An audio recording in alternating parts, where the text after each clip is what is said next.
Hey, Dennis. Hey, How you doing, sir? all right, how are you? All right. You originally come from the Clarksville, Tennessee area, right? No, I come from Middleton, Tennessee, way down south. Middleton, Tennessee. So you've always been a Tennessean? Yeah. I just wanted to tell you that I still love you in the Lord. And I'm praying for you, and I'm praying for all these people, not only in Kenton, but throughout this great nation. Well, we just have different viewpoints. We just need to, just try to let it go. Okay? Well, does that mean that I'm welcome to come here and worship? No, you can't come here. It would be a lot of big trouble and a lot of stuff would happen. So that means you're discriminating against me. Discrimination, I'm just telling you how it would be the best not to. So you're telling me that I am welcome. No. Then it's best not to come and not to be because we would have to escort you off by the law. Why would you have to escort me? Because you know all the trouble that you're going to cause and all the trouble that's going to be. You can't judge a man off of something that you think that he's going to cause. I already know. I mean, have I committed a crime? I don't know if you have or not. I don't know. So you're assuming that I will. I can't. Brother Dennis, you know I'm being railroaded by these people in this town. Let me tell you something. I was not here when all this stuff happened. I know you wasn't. And the church, the people that were here, some of them are dead and gone. Sure they are, but there's still a right and a wrong way of going about doing something. Well, I'm asking you, please, back off and let everything be, or we'll have problems. Well, then I'll have to wait until everybody dies out, And you probably will. including you. Probably will. Because I'm 59. How old are you? 62. 62. So I'll just have to wait around, twiddle my thumbs. In the meantime, all these people's souls are going to hell that could have not went to hell. Are you not in the business to save souls? You're not, what you're even talking about is not even in the business of saving souls.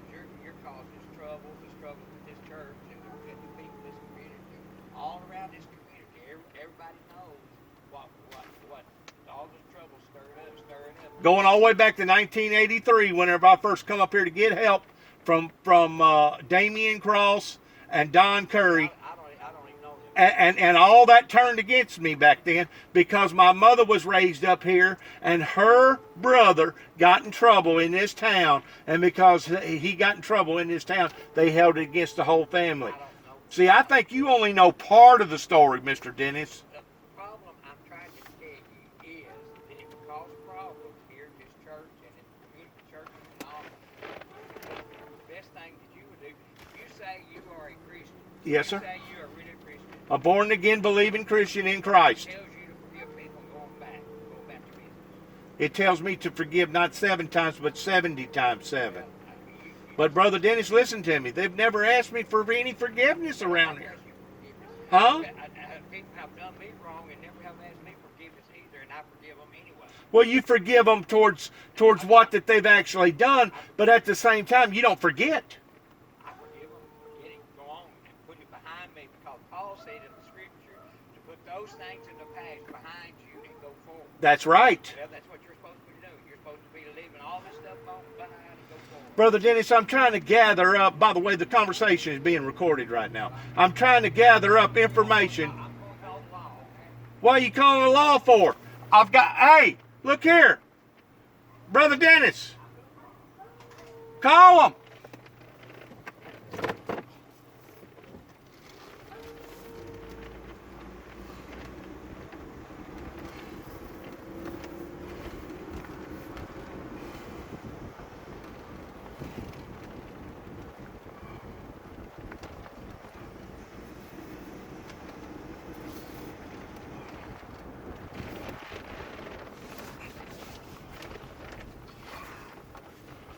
Wow.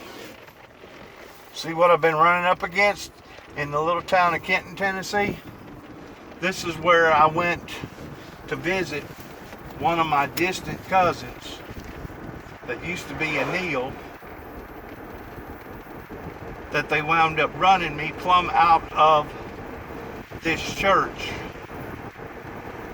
after me sitting there minding my business for almost an hour, then going to get up to go view the body, and was approached by 5 or 6 big, brutal guys with guns on their hips, telling me that if I didn't leave peacefully, that there was going to be a big, big problem. Now, what he just got through telling me is the same thing, but according to what he just got through saying, that I'm not welcome in none of these churches, the way that I understood it, that these are the people that's holding the axe to the grind that won't let nothing go. You know, I've got a dashboard that's got a camera hooked up to it, and most of your modern day cars do have dashboards. And it's not that I'm intentionally trying to secretly document this guy, because like I said, my car was running, and most vehicles have dashboards, camera dashboards that will pick up not only movement but also sound.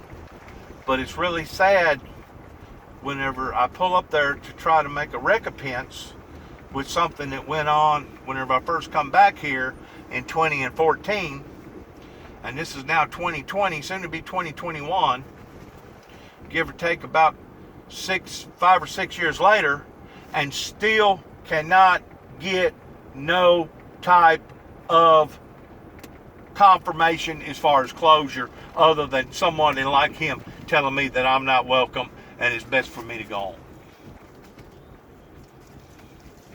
Threatening me gonna call the police, gonna call the popo. Wow. So sad how these people have turned against the truth. So sad. Ever, ever so sad. I'm here now at cemetery where a lot of my people are buried, Sunnyside Cemetery here in Kenton, Tennessee. And you know, it's not my fault of what happened in the past. And it's not my fault towards various people that to this day still reluctantly dismisses the fact that they possibly could have been wrong about my analogy of whenever the hands first come out of heaven, that I felt God intervene in my very life. It's one thing for them to say that they was possibly wrong, but to keep this up year after year, day after day in Kenton, Tennessee, is just remarkable. The resistance movement that got strong-armed here in this area, that to this day is still just as obvious as what it ever has been. It's so sad. I'm praying for these people. I'm praying that they will be awakened, and people like Brother Dennis that come from Middle Tennessee, that's been here in Kenton I don't know how long, but I'm praying for these people that God will open up their eyes and that they will make amends.